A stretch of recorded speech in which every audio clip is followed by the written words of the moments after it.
अस्सलाम वालेकुम नाजरीन, आप देख रहे हैं उर्दू लाइव और आपके साथ मैं हूं सैफुल्लाह हुसैनी।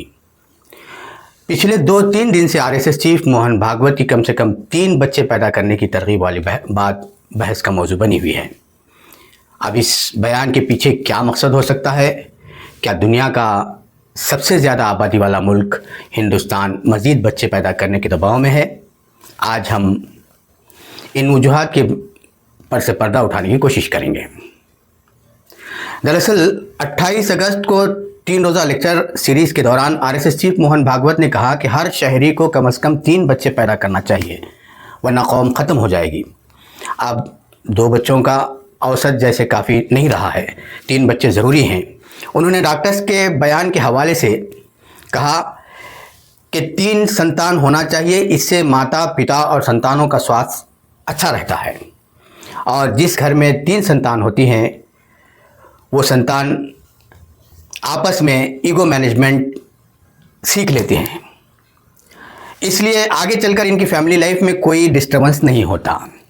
बहरहाल बहुत देर से और अचानक ये बात समझ में आई, यही तशवीश की बात है।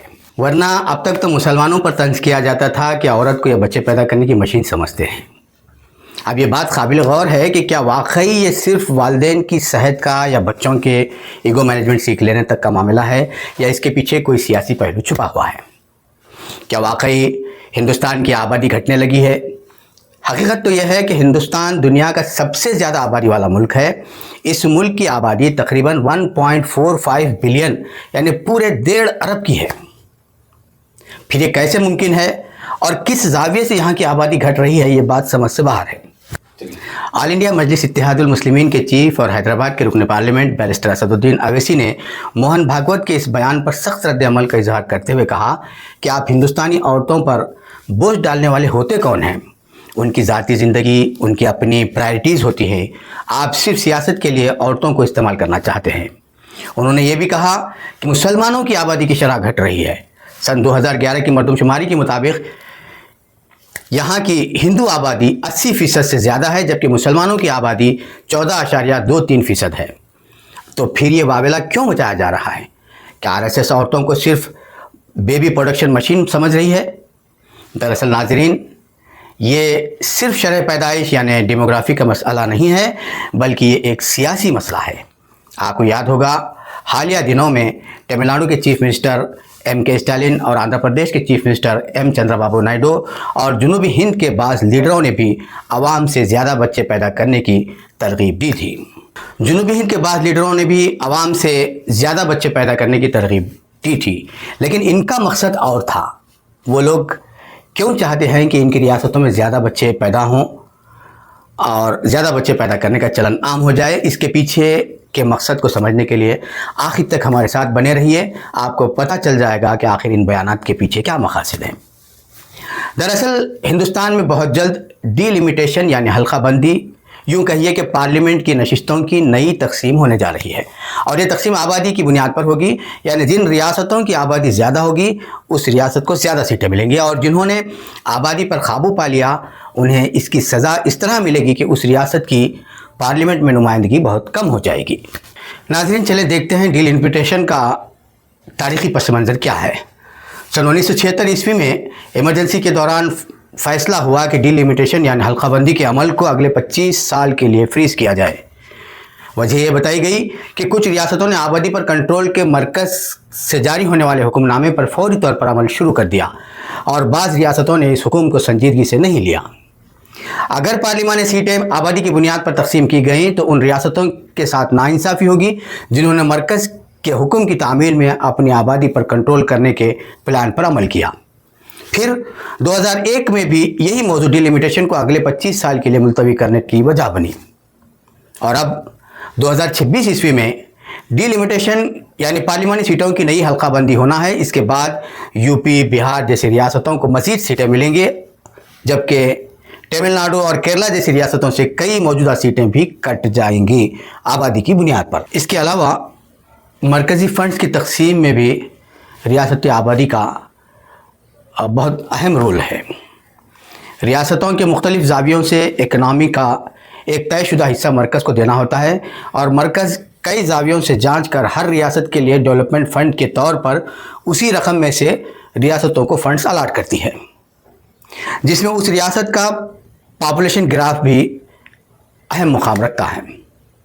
सन 2021 ta 2026 के 15वें मालियाती कमीशन के तहत एक रिपोर्ट के मुताबिक एदाद-ओ-शुमार के लिहाज से रियासत उत्तर प्रदेश से मरकज़ को जो रकम वसूल होती है, उसमें हर 1 रुपये के एवज़ मरकज़ यूपी को 2 रुपये 73 पैसे देती है।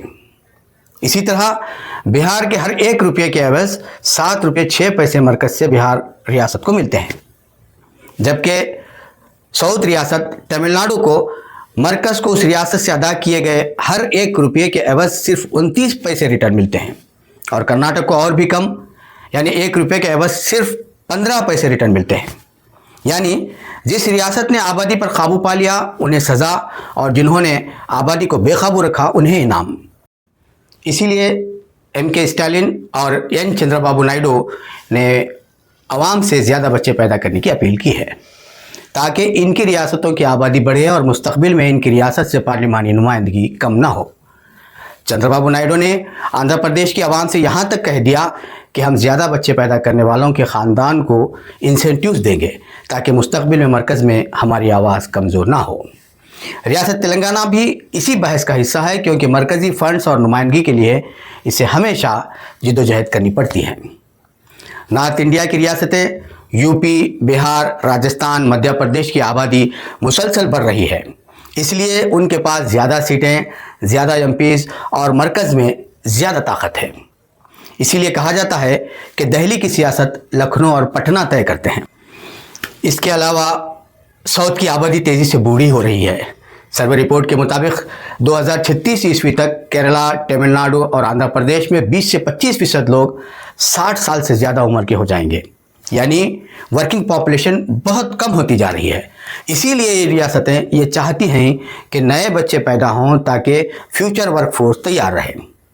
यही है नॉर्थ एंड साउथ डिवाइड।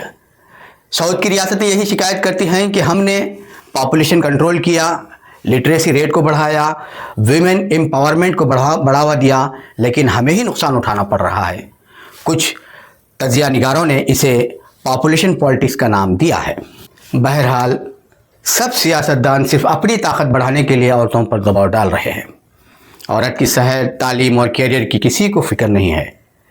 चाहे नॉर्थ हो के साउथ, सियासतदान औरतों को नंबर गेम का हिस्सा बना रहे हैं।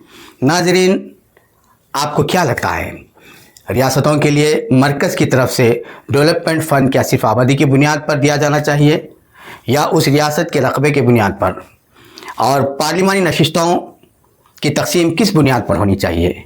औरतों पर डाले जा रहे दबाव को आप किस तरह देखते हैं? और मोहन भागवत के कम से कम 3 बच्चे पैदा करने से मुतालिक बयान को RSS की आइडियोलॉजी की रोशनी में आप कैसा देखते हैं?